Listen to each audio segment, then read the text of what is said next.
ஜன்னல் வழி நாள்தோறும் மின்னல் ஒன்று கை காட்டும். அம்மம்மா என்னைத்தான் ஆசைகளில் நீராட்டும். எனக்கும் உனக்கும் இருக்கும் நெருக்கம், இளமை தொடங்கி முதுமை வரைக்கும்.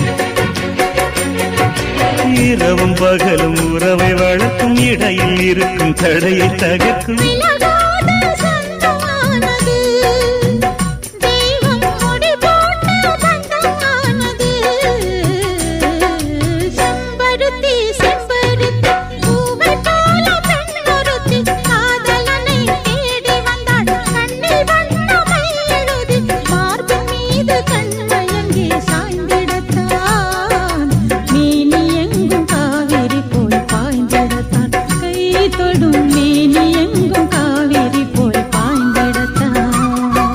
செம்பருத்தி